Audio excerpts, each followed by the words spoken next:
नमस्कार साथियों, आज हम काव्य शास्त्र का अध्ययन करेंगे। काव्य शास्त्र में हम काव्य लक्षण और काव्य हेतु को देखेंगे। सबसे पहले हम काव्य की व्युत्पत्ति के बारे में जानेंगे। काव्य शब्द कवि में या प्रत्यय के योग से बना है, जिसका अर्थ है कवि का कर्म या कार्य। अब हम देखेंगे काव्य लक्षण का अर्थ। काव्य लक्षण को हम तीन अर्थों में देखते हैं: काव्य का स्वरूप, काव्य का अर्थ, काव्य की परिभाषाएं। फिर हम देखेंगे संस्कृत आचार्यों द्वारा दिए गए काव्य लक्षण, उसके पश्चात हिंदी आचार्यों द्वारा दिए गए काव्य लक्षण और सबसे अंत में पाश्चात्य आचार्यों द्वारा दिए गए काव्य लक्षण। आज के इस छोटे से लेक्चर में हम संस्कृत आचार्यों द्वारा दिए गए काव्य लक्षण को देखेंगे।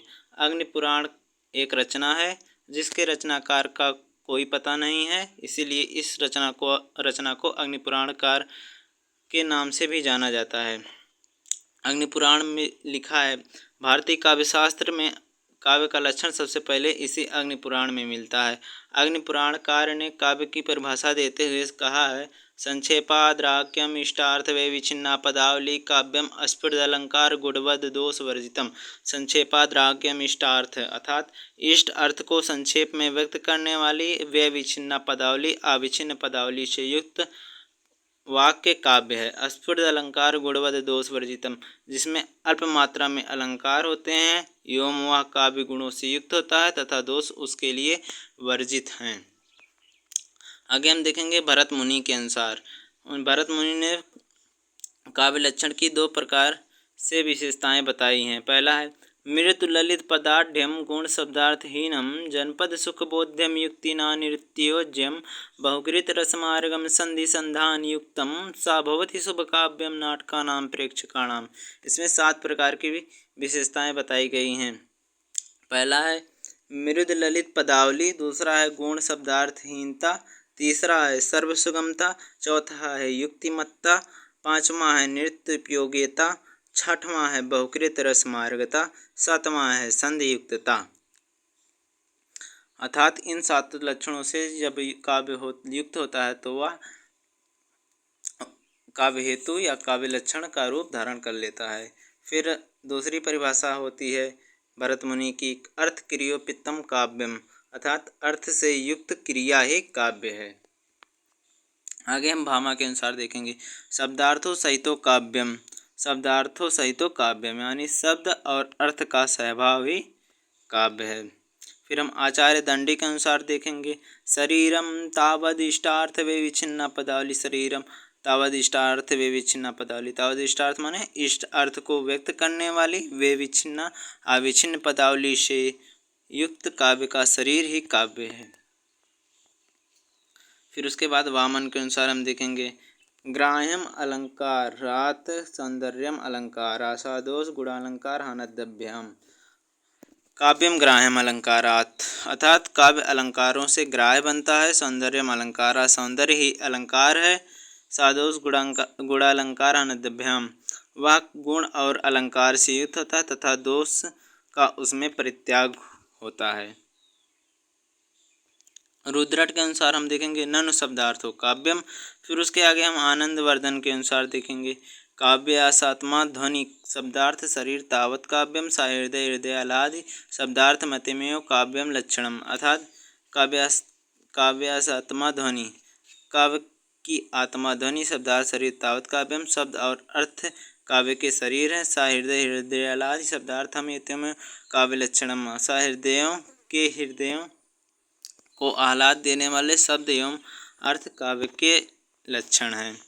फिर कुंतक के अनुसार हम देखेंगे, शब्दार्थो सहितो वक्र कवि व्यापार शालिनो बंदे व्यवस्थितो तद्विदा आह्लादकारिणो, अर्थात शब्दार्थो सहितो काव्यम वक्र कवि व्यापार शालिनो, कवि की वक्र श्रेष्ठ प्रतिभा से उत्पन्न शब्दार्थ का सहभाव काव्य है। यहाँ पर आप लोग करेक्ट कर लीजिएगा, प्रतिमा नहीं प्रतिभा होगा, ठीक।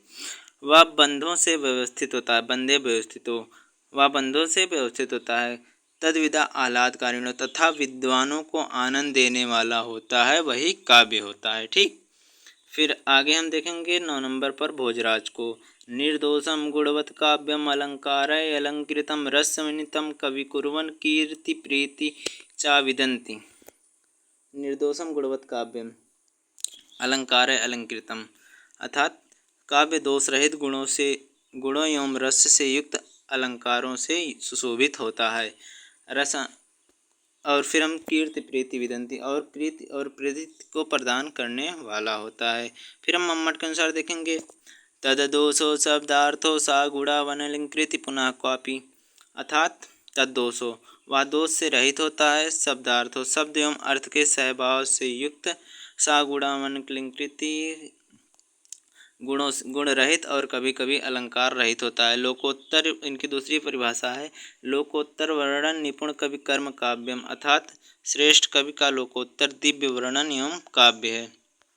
फिर हम हेमचंद्र के अनुसार देखेंगे, अदोषो सागुणों सा अलंकारो चा शब्दार्थो काव्यम, अर्थात अदोषो माने दोष रहित, सागुणों माने गुणों और अलंकारों से युक्त, शब्दार्थों माने शब्दार्थ, काव्य माने काव्य है, अर्थात इसका अर्थ होगा दोष रहित गुण एवं अलंकारों से युक्त शब्दार्थ ही काव्य है। फिर हम क्षेमेंद्र को देखेंगे, काव्यम विशिष्ट शब्दार्थ साहित्यम अलंकृति। फिर हम वाक्भट्ट प्रथम के अनुसार देखेंगे, साधु शब्दार्थ संदर्भ गुणालंकार भूषितम अस्फुट रीति सोएतम काव्य कुर्वीत कीरते। साधु शब्दार्थ संदर्भ गुणालंकार भूषितम, अर्थात श्रेष्ठ शब्दार्थ जो गुण एवं अलंकारों से भूषित होता है। अस्फुट रीति सोएतम, जो रीति एवं रसों से युक्त होता है वह काव्य है। ऐसा काव्य यश प्रदान करने वाला होता है। जयदेव के अनुसार फिर हम देखेंगे, निर्दोषा लक्षणवती शरीर गुण भूषिता सालंकार रसानेक वृत्तिवार्क काव्य नाम भाग, अर्थात दोष रहित लक्षणा शब्द शक्ति से युक्त, रीति युक्त, गुणों से युक्त, अलंकार रस एवं वृत्तियों से युक्त वाक् काव्य है। फिर हम विश्वनाथ के अनुसार देखेंगे, वाक्यम रसात्मक काव्यम, अर्थात रसयुक्त वाक्य काव्य है। फिर विद्यानाथ के अनुसार देखेंगे, गुणालंकार सहितो शब्दार्थो दोष वर्जितो काव्यम, गुणालंकार सहितो अर्थात गुण एवं अलंकारों से युक्त शब्दार्थ जो दोष रहित हो काव्य। फिर हम पंडित राज जगन्नाथ के अनुसार देखेंगे, रमणीयार्थ प्रतिपादक शब्द काव्यम, रमणीयार्थ प्रतिपादक अर्थात रमणीय अर्थ का प्रतिपादन करने वाला शब्द ही काव्य है। मुझे लगता है इस लेक्चर में आप लोग काव्य लक्षण या काव्य हेतु को संस्कृत आचार्यों ने जो दिए हैं उसको आपने अच्छी तरह समझा होगा। फिर भी कुछ गलतियां हुई होंगी इस लेक्चर में, उसको आप लोग कमेंट कर दीजिएगा, उसको अगले लेक्चर में बताया जाएगा।